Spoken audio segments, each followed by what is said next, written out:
3 दिन का अमल, किसी भी हाजत के लिए सिर्फ 3 दिन का अमल जरूर आजमाइए। कुरान की एक आयत का वजीफा देखिए, कुरान पाक की एक सूरह है, सूरह अश-शूरा, उसकी आयत नंबर 130, व इज़ा बतशतुम जब्बारीन, इस आयत का ये अमल है। इसकी आयत की जो है आपको बताऊं, अगर आप इसको 500 टाइम्स एक सिटिंग में पढ़ लेते हैं ना, तो इसकी तादाद पूरी हो जाती है।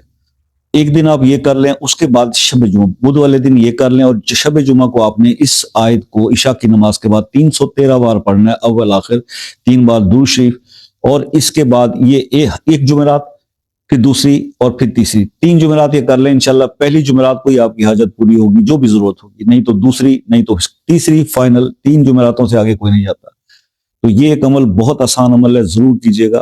क्विक अमल है, जल्दी रिस्पॉन्स करने वाला, और एक आयत का है। जब 500 बार इसकी आप पढ़ लेते हैं, तादाद निकाल लेते हैं, तो इसके आप आमिल हो जाते हैं, ज़कात इसकी अदा हो जाती है। ये काम करेगा। उसके बाद आप जिंदगी भर इसको 11 बार या 21 बार रोज पढ़ते रहें, अमल भी कायम रहेगा। फिर कभी भी कोई परेशानी हो, कि मुश्किल हो, आप इसको 313 बार इशा की नमाज के बाद पढ़ेंगे, अव्वल आखिर 3 बार दुरूद शरीफ, अल्लाह पाक फौरन आपको उस मुश्किल से निजात अता फरमाएंगे। तो ये एक जो है बहुत जबरदस्त अमल है। तो पहले मैंने इसका आपको, इसकी ज़कात या इसका आमिल बनने का एक तरीका आपको पहले बता दिया थी, 500 टाइम्स वंस आपने पढ़ना है। और आज की वीडियो के अंदर मैंने आपको इसके किसी हाजत के लिए अगर करना हो, तो 3 शबे जुम्मा को इसको पढ़ा जाता है। अगर आप चाहें तो इसको आगे रमजान के दिनों में आने वाली जो ताक रातें हैं, उसके अंदर आप पढ़ेंगे, तो इंशाल्लाह एक ही रात में आपको सिर्फ एक बार ही अमल करना पड़ेगा, और आपका मसला या हाजत जो है वो हल हो जाएगी अल्लाह के हुक्म से।